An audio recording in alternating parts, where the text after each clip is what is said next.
How y'all doing first? My name is Floyd, brother of George Floyd. Well, we come up together. We didn't have much. Our mom did what she could. We would sleep in the same beds, play video games together, go outside and, play catch with the football. And I used to say to myself, like, man, you can't throw. You can't throw at all. You know what I mean? Because the ball never came to me. And years down the line, because I was catching with one hand, two hands, any way you threw it, I started being able to catch it. He said, I can throw, but I just wanted you to go get the ball. The ball don't need to come to you. You need to go get the ball. But, my brother, we did a lot of things together, from like talking with my mom, dancing with my mom, cooking with our mom, brothers and sisters. Man, so much. We made banana mayonnaise sandwiches together, It was a family thing, Every day, we know when we come in the house, our mom was going to have a huge plate of food separate from each other, and we would sit there and argue with each other who plate it was, and I'm like in 10 or 11, I'm talking about the plate with 6 pieces of chicken is mine, and he way bigger than me. You know what I mean? He's huge. So, man, from that, being in the house with my brother, man, it was just like inspiring to other people, because my mom used to take in other kids, and most of them was George's friends, and they wanted to stay with her. They loved her, and my brother, he was okay with it. So then you had 3, to me, they were grown then, because they kicked me out the room. They were 3 men, like 16, 17, they grown, sleeping in the same bed, waking up, going to the same school. And they wouldn't leave each other at all. They always wanted to be with each other at all times. I remember nights when the day before school, we didn't have a washing machine. So we would all go in and put our socks and underwear in a bathroom sink and just start washing them. If we didn't have detergent, we would use soap. But we would wash. We were going to be clean. We were going to be clean. So we would literally, right after that, we would take the socks and hang them over the hot water heater. And we'd take the underwear and hang them over there. And we would fight about it, me and his friends and all of them. We like, no, you did it last night, because your clothes probably still be damp the next day if you don't put it on the hot water heater. So from that, and we learned a lot of stuff, but it's crazy because we didn't have a dryer. So the fastest way to dry your clothes was to put it in the oven and let it dry faster like that. So it was just, man, I love my brother, man. We had so many memories, together. I remember him waking me up, telling me, hey, man, can you iron my clothes for me? And I look at him, but then I look at his size and I say, you right, big bro, you right. You know what I mean? It was just amazing. Everywhere you go and see people, how they cling to him. They wanted to be around him. George, he was like a general. Every day he walks outside, it'd be a line of people, just like when we came in, wanting to greet him and wanted to have fun with him. Guys that was doing drugs, like smokers and homeless people, you couldn't tell, because when you spoke to George, they felt like they was the president, because that's how he made you feel. He was powerful, man. He had a way with words. He could always make you ready to jump and go all the time. Everybody loved George. We didn't call him George. We called him Perry. If you called him Perry, you knew him direct, Because George was the name, everybody called him Big George, Big Floyd, Georgie Porgy. He had so many different names. But I'm going to go ahead and Go ahead. I'm not stopping you. Go ahead. I'm just, man, it's crazy, man. All these people came to see my brother. And that's amazing to me that he touched so many people's hearts, because he been touching our hearts, You come to Third Ward, where we're from, people are crying right now. That's how much they love them. I'm just staying strong as I can because I need to get it out. I need to get it out. Everybody wants justice. We want justice for George. He's going to get it. He's going to get it.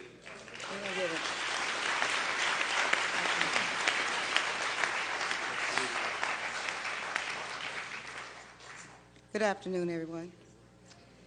I'm just going to echo some of the things that Falon has talked about, and that is that we come from a long line of large family members. Our mothers were siblings of 13, and if I can kind of fast forward a little bit, my aunt she lived in Houston, and she would always talk about being there and not having any of the siblings close to her. So my mother decided to move to the Houston area back early 80, 81.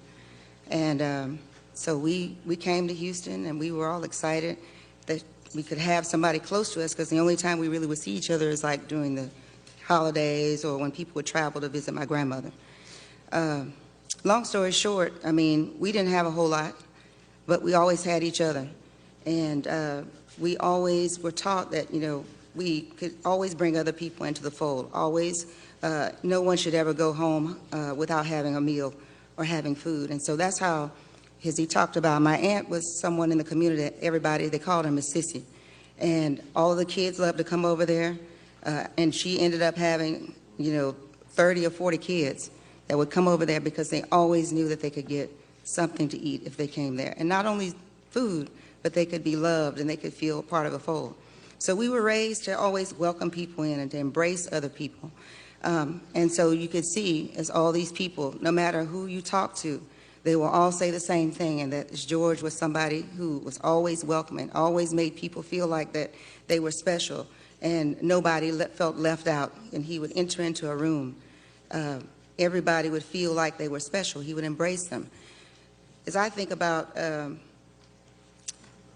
thing that I will miss about him most is his hugs. Like, he was this great big giant, and when he would wrap his arms around you, you would just feel like, everything could just go away. Any problems you had, any concerns you had would go away. So while we're all grieving, I just want to kind of highlight his children, Quincy, Javion, Tanjanika, Tyson, and Gianna, and his 3-year-old granddaughter, Journey. We all need prayer.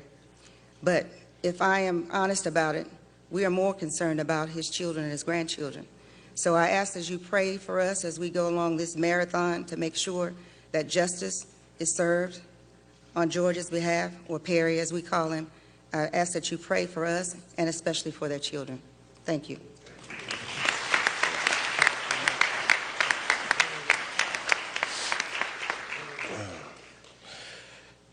How y'all doing? I am Rodney Floyd, youngest brother of George Floyd. And my older brother PJ was talking about childhood memories and how we grew up. And I would like to start where he left off.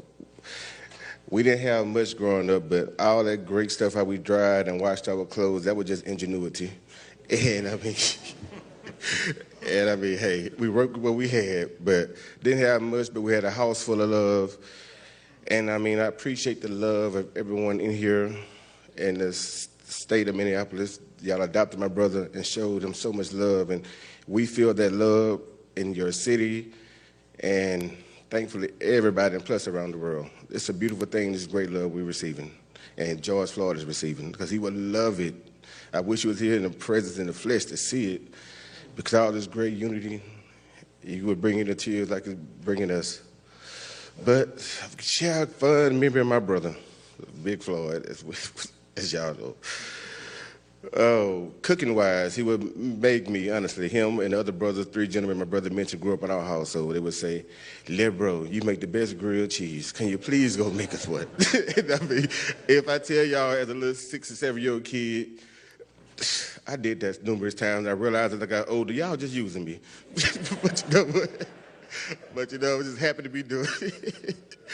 But, but my big brother, I mean, great guy, great gentleman, great man. And as a child, without no father figure, he was big brother, but I didn't see the little stuff they were throwing out. He was doing the best he can, and the mistakes he made, and I, watching them, following him, corrected myself as a grown man, as a teenager growing up, and, you know, learning from him how to be a man, and everything he instilled us and taught us.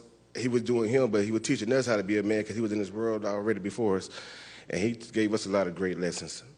And I mean, one thing about a man, keep the definition as is, Floyd, responsibility. He will stand up for his family and friends, and he's great at that. And I want you guys to know that he will stand up for any injustice everywhere. Whew. Can y'all please say his name? Thank y'all.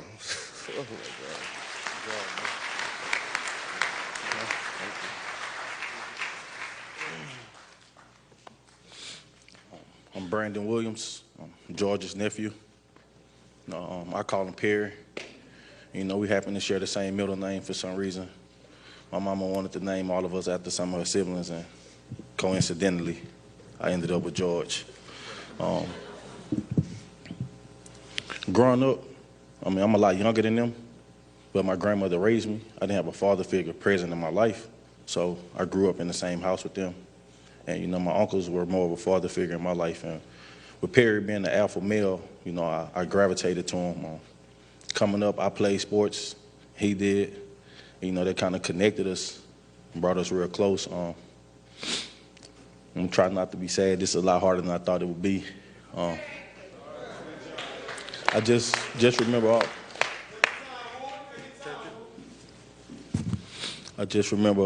just all of the memories, man. So more than anything, I just want to say thank you to him, just for being there, just being a real, genuine person, just being loving and caring, and somebody I can count on no matter what.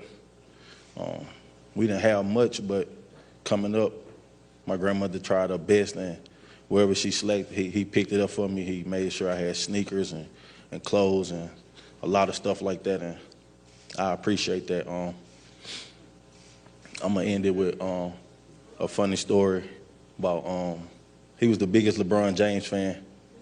And I remember, I don't know if you guys are familiar with the NBA, but when the Cavaliers, they came back on the Golden State Warriors in the finals, and I remember the very first phone call, and I told him, Unc, man, you too happy. You sound like you won a championship.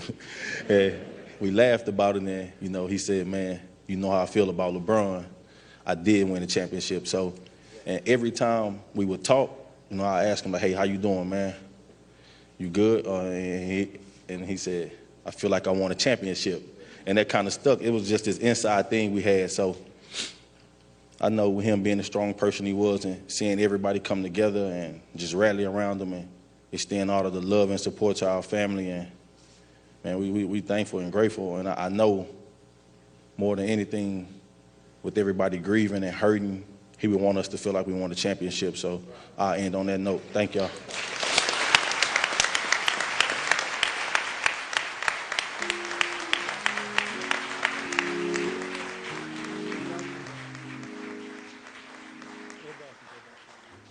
Y'all, please give his family another round of applause.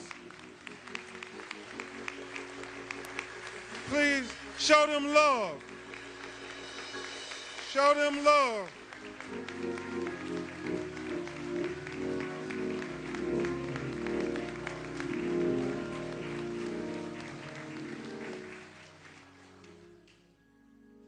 Thank you all so much for bearing your hearts.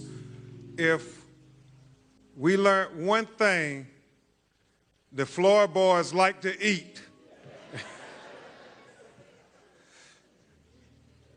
And also, they had a conversation with Tyler Perry, and it was pretty profound because they said, we are the big extended black family that you portray, Will Packard and others, on your movie screens, because we all need one another. And you can tell this family always needed George.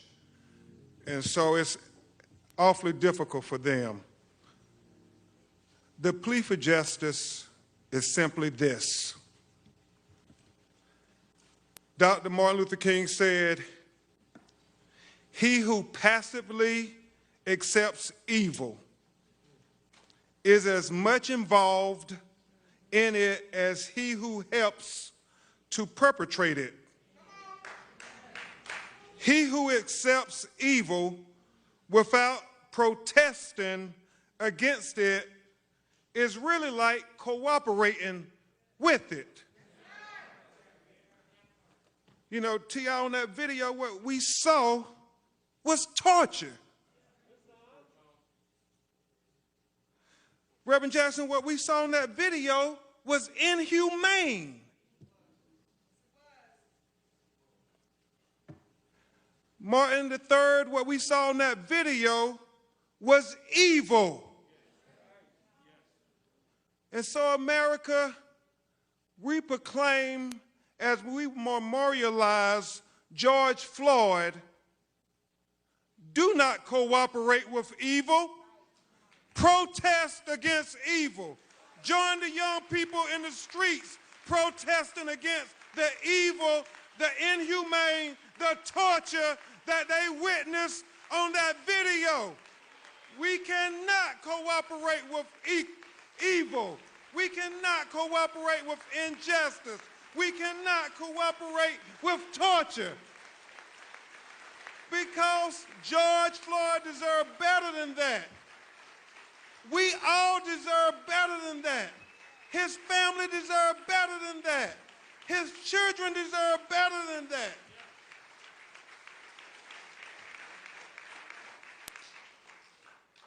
Steve, all George wanted from life is what any of us want. As Thomas Jefferson said in the Declaration of Independence, the unalienable rights endowed by our Creator, Tyrese, to life, liberty, and the pursuit to be happy on this earth. That's all George was asking for, like any and all of us. But he was denied those rights. And we will seek justice in his name. We will all united as a people who are God's children, seek justice in his name. But beyond the specific justice, in his case, Chris, the prosecution of the 4 individuals who deprived George of his life, we seek a broader, more transformative justice. Reverend Al, a more just system of policing. Kevin, a more just treatment of people of color. Chris, a more just criminal justice system. In essence, what we are endeavoring to do, Brandon, is what my personal hero, Thurgood Marshall, said. Make the Constitution real for all Americans. You see, Justice Marshall said the basis of the Constitution is simply this, that a black baby born to a black mother, the most uneducated black mother, the most inarticulate black mother, the most impoverished black mother, has the same exact rights as a white baby born to a white mother, the most educated white mother, the most articulate white mother, has the most affluent white mother, just by virtue of that baby drawing its first breath as an American. Now, Justice Marshall said, Reverend Jackson, I know that's not the case in America today, but I challenge anybody to say, Tony, that's not the goal we're fighting for. He said, I challenge anybody to say That's not what makes America the great beacon of hope and justice for all the world to marvel. So when we fight for the George Floyds of the world, but more importantly, when we fight for the unknown George Floyds of the world, when we fight for the Trayvon Martins of the world, when we fight for the Terrence Crutches of the world, when we fight for the Michael Browns of the world, when we fight for the Alton Sterlings of the world, when we fight for the Philando Castillos of the world, when we fight for the Jamar Clarks of the world, when we fight for the Eric Gardners of the world, when we fight for the Sandra Blands of the world, when we fight for the Ahmaud Arbery's of the world, when we fight for the Breonna Taylors of the world, when we fight for the Natasha McKinney's of the world, when we fight for the Stephon Clarks of the world, when we fight for the least of these, what we are really doing is helping America live up to its creed. What we're really doing is helping America be the great beacon of hope and justice for all the world to marvel. But most importantly, brothers and sisters, what we are doing is helping America be America for all Americans.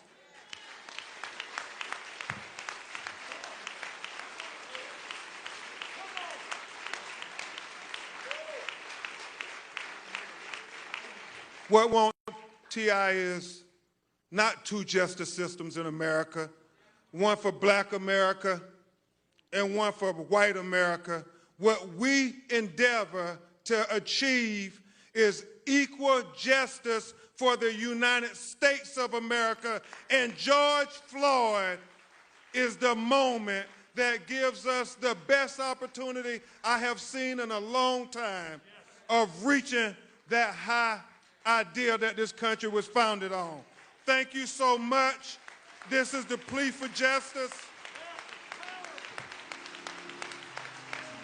On behalf of the family, the children, we will get justice. We are committed to it. Now, I would introduce you to a man who really needs no introduction, who will eulogize George Floyd. He is a man who has fought for so many families that too many hashtags to remember. And when he gets the call, he always answers the call. Even when the cameras aren't around, even after the cameras are gone. Ask Eric Gardner's family. Ask Stephon Clark's family. Ask any of these families. The cameras have long gone, Tony, but Reverend Al continues to answer the bell when our people call. He is a leader that you see on TV commentating about our experiences, but more importantly, he is a leader who has lived our experiences. And because he has lived those experiences, that's what makes him so effective in commentating on MSNBC about our experiences. And he is going to talk about the experience of the terrible loss of somebody who should be with us today, and that is George Floyd. Please give a great round of applause for the Reverend Al Sharpton.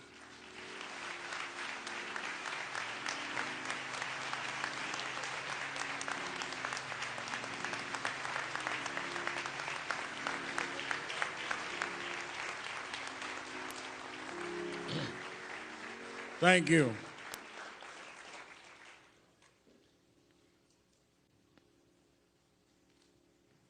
I want us to not sit here and act like we had a funeral on the schedule.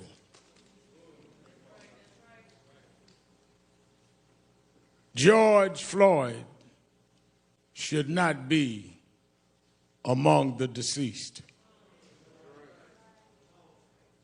He did not die of common health conditions. He died of a common American criminal justice malfunction. He died because of there has not been the corrective behavior that has taught this country that if you commit a crime, it does not matter whether you wear blue jeans or a blue uniform, you must pay for the crime you commit.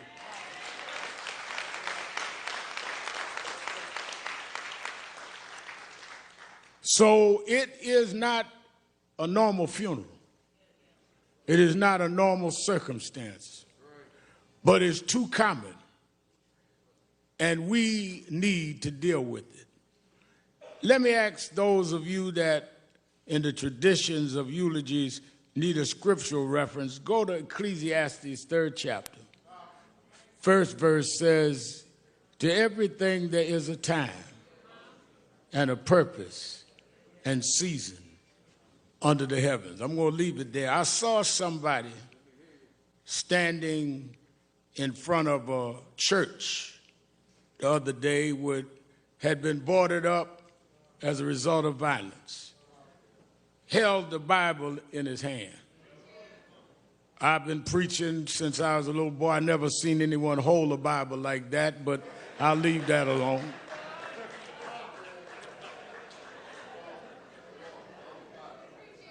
But since he held the Bible, if he's watching us today, I would like him to open that Bible.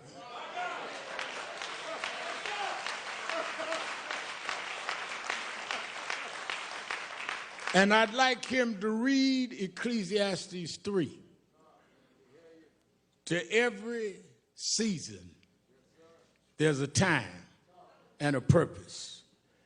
And I think that it is our job to let the world know when we see what is going on in the streets of this country and in Europe, around the world, that you need to know what time it is. First of all, we cannot use Bibles as a prop. And for those that have agendas that are not about justice, this family will not let you use George as a prop.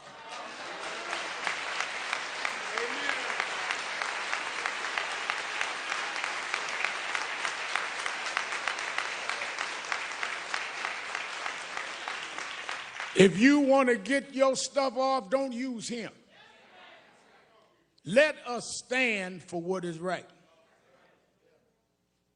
Because when I got the call from Attorney Crump, and usually when he calls me, it's not to find out how I'm doing. It's usually because something happened that he wants National Action Network and I to get involved. And he explained to me what was happening with this case. And I'd already heard about it in the media. And immediately I said, well, let me know what you want me to do. He said, whatever you need to do. One of the things, Martin, that I've always had to deal with is critics would say, all Al Sharpton wants is publicity. Well, that's exactly what I want. Because nobody calls me to keep a secret. People call me to blow up issues that nobody else would deal with. I'm the blow up man, and I don't apologize for that. Because you get away too much with hiding things. Honey has talked about y'all putting clothes in the oven to have your clothes dried. Well, I didn't grow up in the third world, but I grew up in Third Ward. I grew up in Brownsville, and we had roaches. Now, I know Kevin Hart and some of the rich Hollywood folk here don't know what roaches are, but we had roaches, ludicrous. And one thing I found out about roaches is that if you keep the light off, if you're in the dark, a roach will pull up to your dinner table and have a 5-course meal. So I learned one of the ways to deal with roaches is if you cut the light on. I could run them roaches and track them down.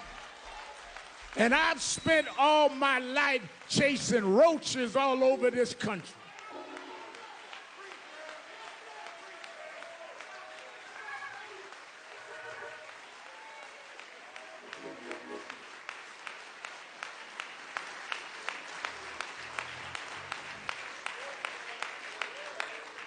As soon as I talked to the family and got the details and heard that among George's last words was, "I can't breathe," with a knee on his neck, I immediately thought about Eric Gardner. I did the eulogy at his funeral. And I called his mother. And I said, "I know we are not going out because of the coronavirus. But this is so much like Eric. If we could arrange some private way to go to Minneapolis, would you go?" And she said, "Rem Al, I'm already packing. Let me know." Tyler Perry said, "I'll give the families, the plane, whatever y'all need, because this is wrong." Robert Smith said, "Don't worry about the funeral costs." People across economic and racial lines started calling and getting in. And we flew out here, her and I, last Thursday. And when I stood at that spot, reason it got to me is George Floyd's story has been the story of black folks. Because ever since 401 years ago, the reason we could never be who we wanted and dreamed to be in is you kept your knee on our neck.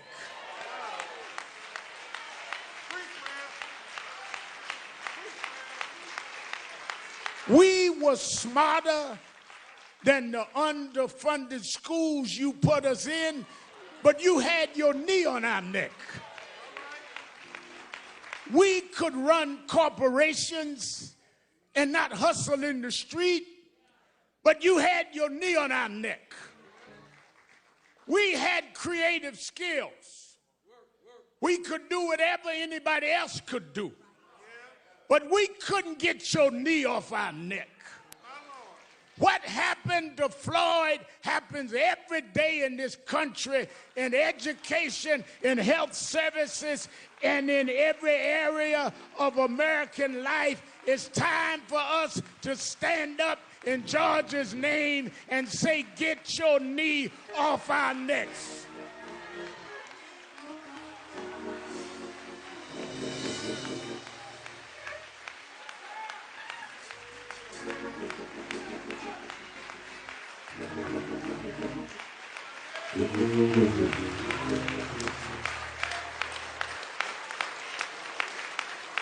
That's the problem, no matter who you are. We thought maybe we had a complex, T.I., maybe it was just us. But even blacks that were broke through, you kept your knee on that neck. Michael Jordan won all of these championships, and you kept digging for mess because you got to put a knee on our neck. White housewives would run home to see a black woman on TV named Oprah Winfrey, and you mess with her because you just can't take your knee off our neck.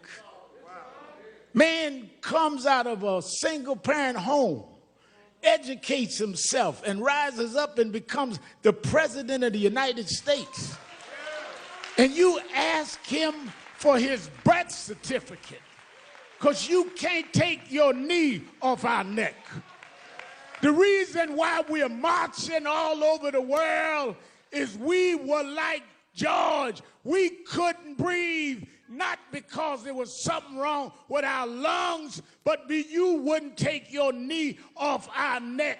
We don't want no favors. Just get up off of us, and we can be and do whatever we can be.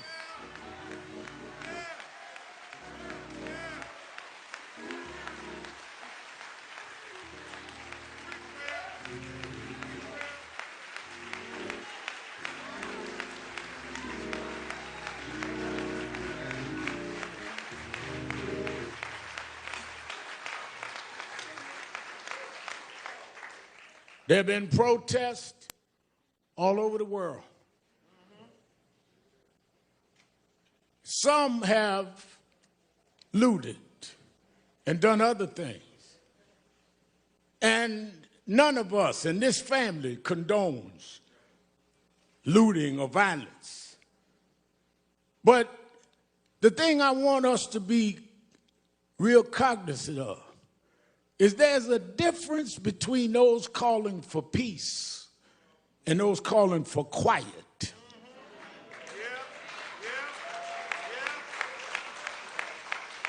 Some of y'all don't want peace. You just want quiet. You just want us to shut up and suffer in silence. The overwhelming majority of the people marching wasn't breaking windows. They were trying to break barriers. They wasn't trying to steal nothing. They were trying to get back the justice you stole from us.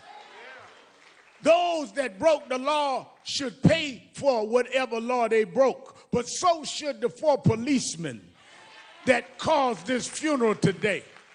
We don't have a problem denouncing violence, Mr. Governor. We don't have a problem, Mr. Mayor, denouncing looting.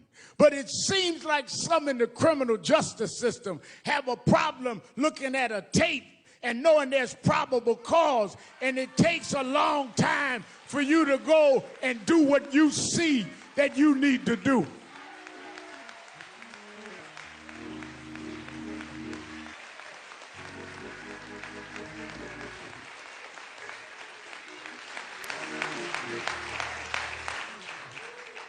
But I'm one that, as Ben Crump said, National Action Network and I have been involved in a lot of these fights. We started around criminal justice. I did speeches and eulogies at most of the funerals that we've had in this space in the last couple of decades, and led the marches and did what we had to do. I look at Martin III, we went to jail together, fighting these fights, like his daddy went to jail before. But I'm more hopeful today than ever. Why? Well, let me go back. Reverend Jackson always taught me, stay on your text. Go back to my text, Ecclesiastes. There is a time and a season. And when I looked this time and saw marches where in some cases young whites outnumbered the blacks marching, I know that it's a different time and a different season. When I looked and saw people in Germany marching for George Floyd, it's a different time and a different season. When they went in front of the parliament in London, England, and said it's a different time and a different season, I come to tell you, America, this is the time of dealing with accountability in the criminal justice system.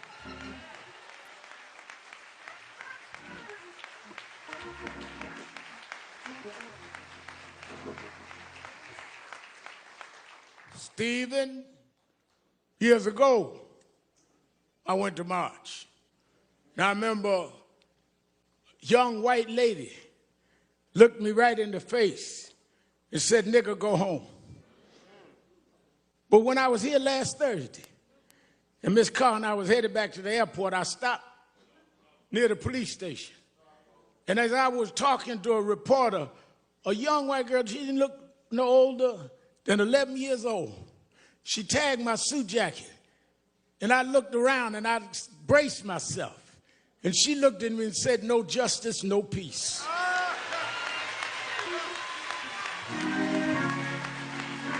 It's a different time. It's a different season.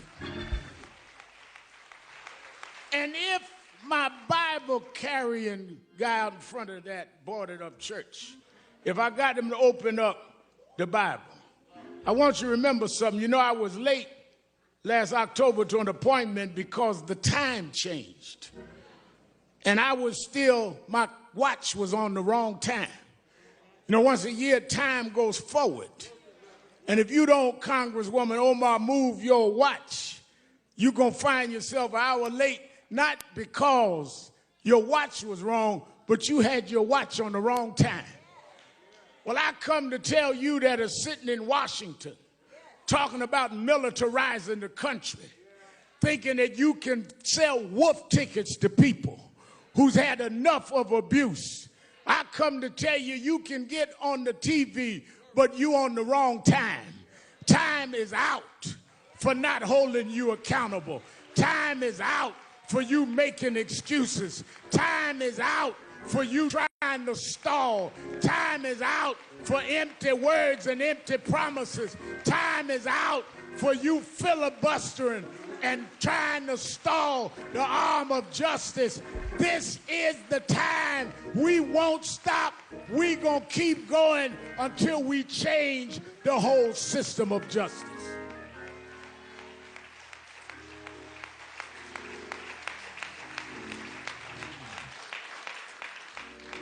Our organizations have called this a day of mourning.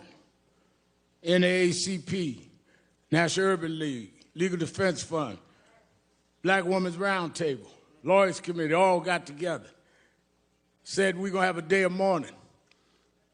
But then we're going to come out this day of mourning. Because as some of our experts, Cheryl Eiffel and others that know the legal field, have outlined a legal process that we must enforce, everything from residency to dealing with police backgrounds not being hidden. I talked to Governor Andrew Cuomo today in New York. He says we got to change 58 where the backgrounds are stopped of policemen. We need to know if they stop you, they find out everything you ever did. Why don't we know when policemen have a pattern?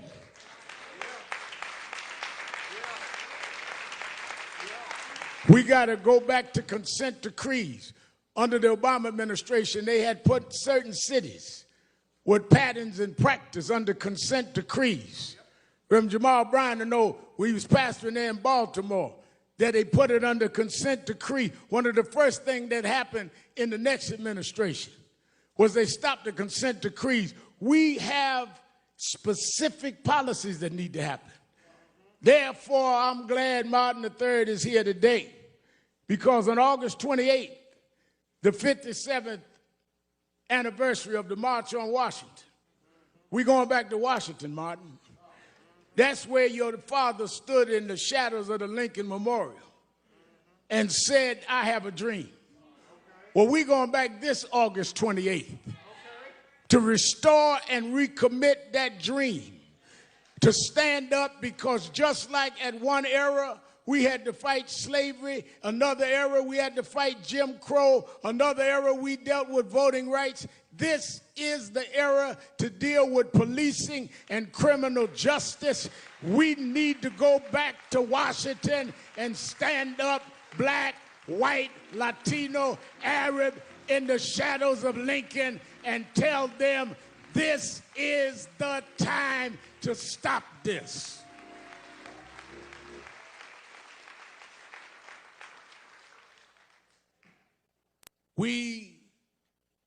Martin and I talked about this. I've asked Reverend Bryant to get the faith leaders together. I talked Randy Weidengard about the labor leaders.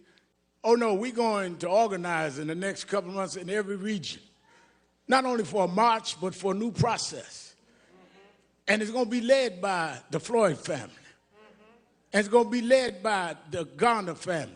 And it's going to be led by those families that have suffered this and knows the pain and knows what it is to be neglected. And it's going to be getting us ready to vote not just for who's going to be in the White House, but the State House and the city councils that allow these policing measures to go unquestioned. We are going to change the time. Let me say this to the family who has shown such great grace and real level and balanced thinking. And that's why I want them to help lead this. And think one of the greatest thinkers of our time, Dr. Michael Eric Dyson, I've asked come and speak. We need to break down, because y'all don't know what time it is. Y'all are operating like it's yesterday. And the reason y'all late catching up to what these protests means is because you didn't turn your clock forward. Talking about make America great. Great for who and great when? We gonna make America great for everybody for the first time.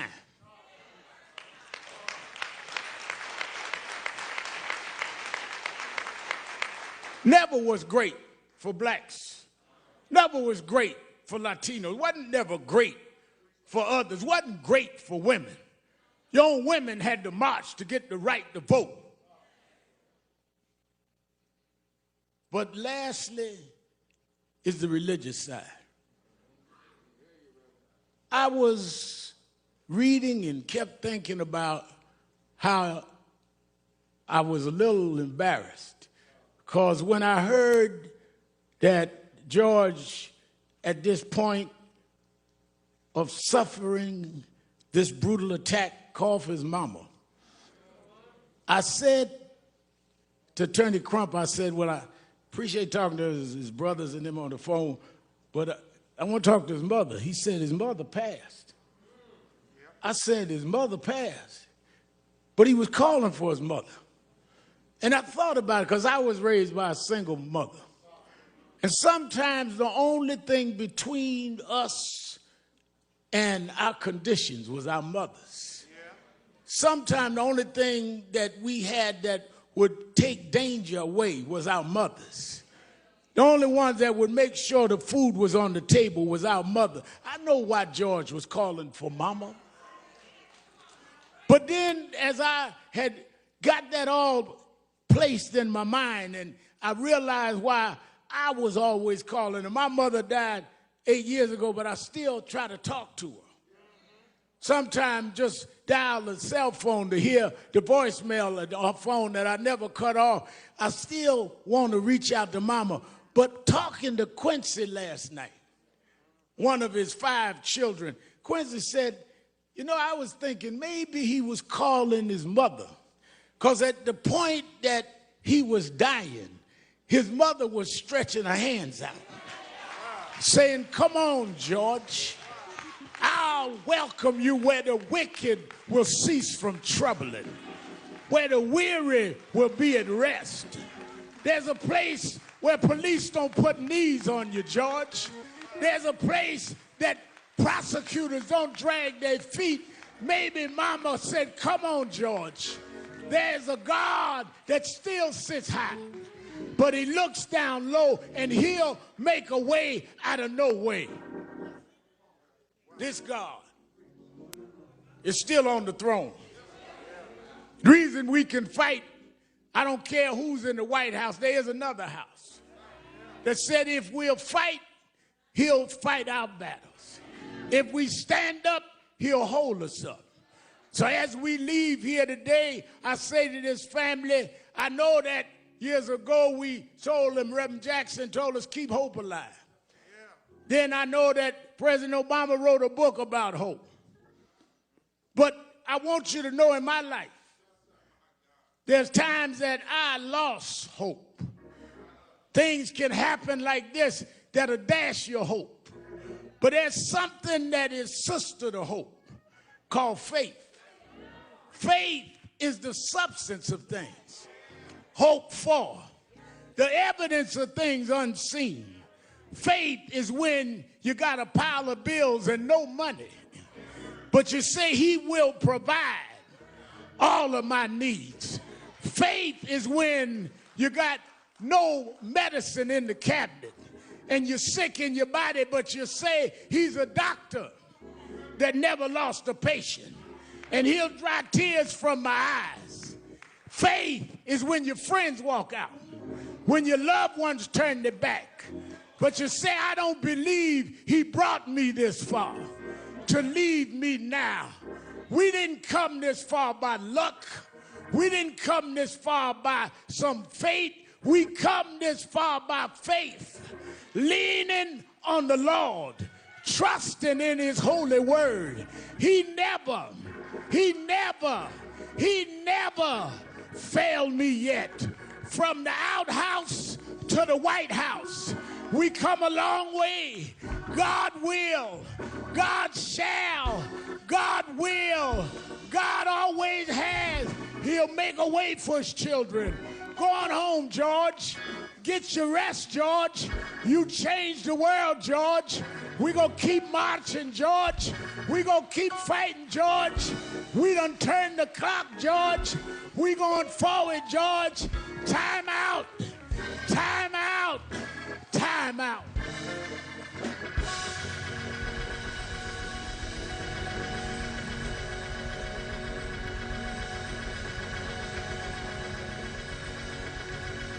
Hezekiah Walker. We asked gospel great Hezekiah Walker to sing a song for the family. After which, Derek Johnson of the NAACP asked me, Attorney Crump, we're going to stand for 8 minutes and 46 seconds. Though that was the time that George was on the ground. And we want you all over the world to stand with us for 8 minutes and 46 seconds and make that commitment for justice in the name of George. I want to thank the members of the Congressional Black Caucus for being with us. Won't you stand?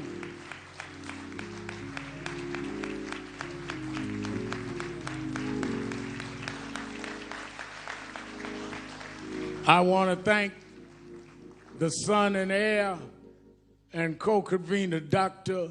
Martin Luther King III, for being with us.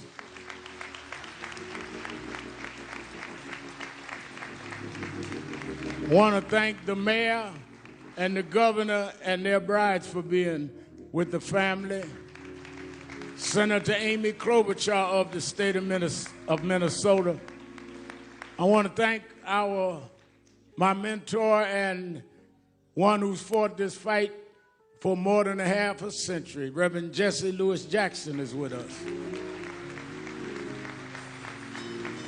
And his spokesman for Rainbow Push, Jonathan Luther Jackson.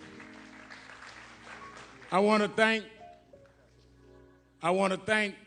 from the entertainment world, Kevin Hart. He told me don't mention he's here, so don't clap. Stand up, Kevin. We joke each other. Brother Beloved, stand up, brother. Brother Ludacris.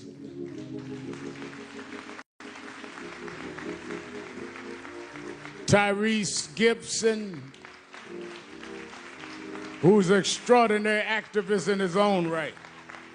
Master P.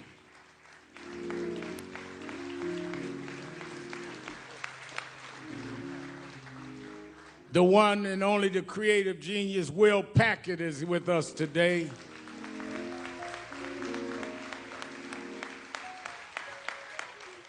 And a brother that we've marched together and done a lot of things. He does not just put his name on somebody's petition. He puts his body on the line. Brother T.I. is in the house.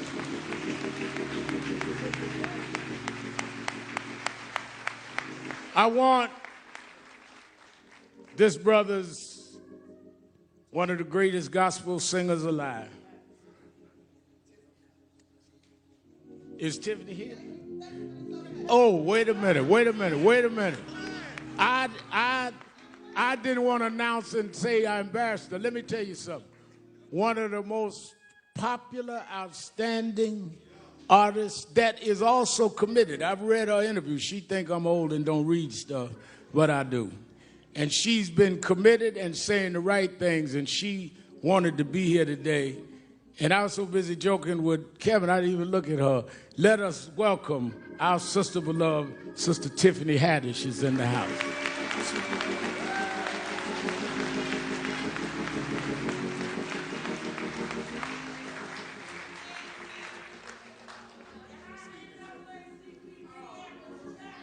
Well, I'm going to announce all the rest. Wait a minute. Y'all don't start introducing folk.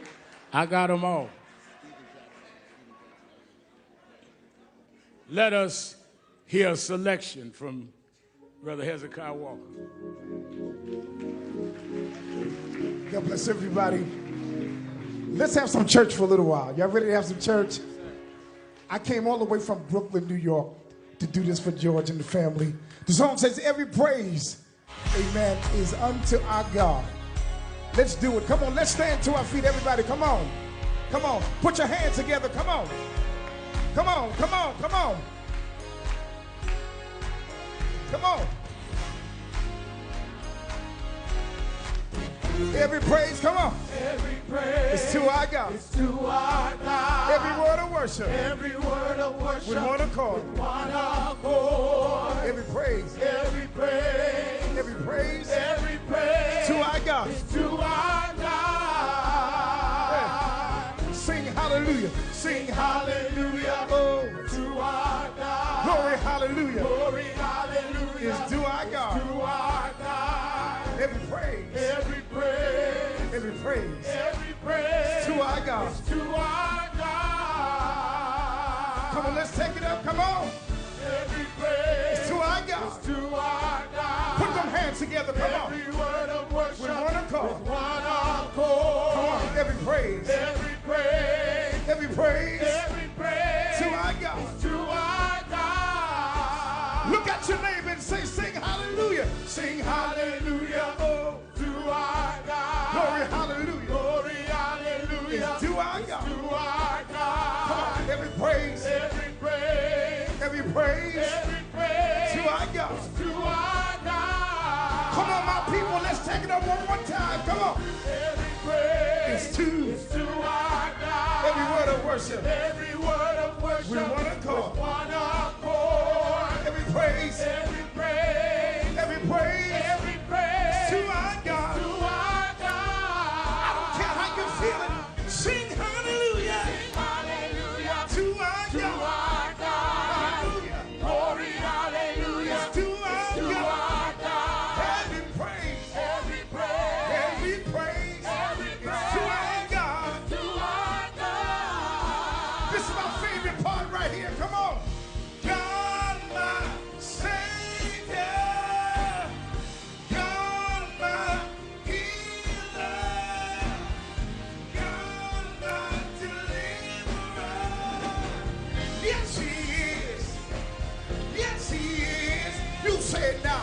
God, my Savior. God, my Savior. God, my healer. God, my healer. God, my deliverer. Yes, He is. Yes, He is. Yes, He is. Yes, He is. God, my Savior. God, my Savior.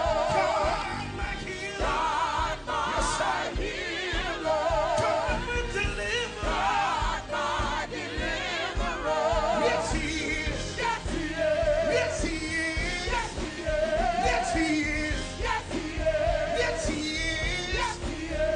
Every praise Every praise to our God. to our God. Every word of worship Every word of worship. with one accord. One accord. Every praise. Every praise. Every praise. Every praise.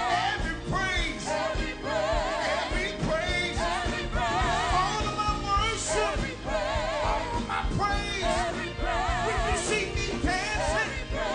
Every praise. Every praise. When you see me shouting. Every praise. Every praise. Every praise. Every praise. Every praise. Every praise. Every praise. Every praise. Every praise. Every praise. Every praise. To our God. To our God. Every praise. Every praise. Every praise. To our God. To our God.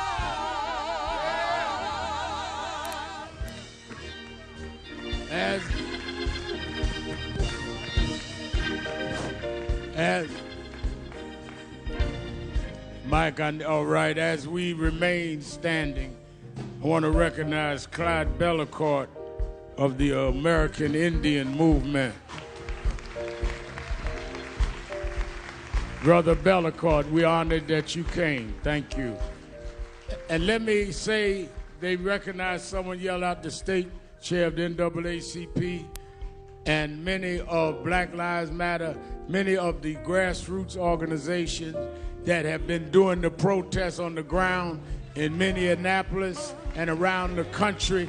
Movements are about everybody. We don't exclude anybody. Those young folks, some of them organic, some organized on their own, some NAACP, some Urban League, some National Action Network. We need everybody. This is not a competition. This is a movement. And we need to stop our competing and start fighting the real enemy. Thank you for doing what y'all are doing. When I got here, they were marching, and they kept marching. They didn't need nobody to come organize something. They organized, and we're going to stay organized. And I really thank them for their work. We want to pause for 8 minutes and 46 seconds. I want you, because of the pandemic, I'm not going to ask you to take hands, but I want you to stand next to someone with the right distance. The amazing thing about this movement, people say they never seen marches all over the country. Well, we've had that, but we never had it in a pandemic. The reason I know this is a different time is people came out by the hundreds of thousands at risk of their own health to stand up.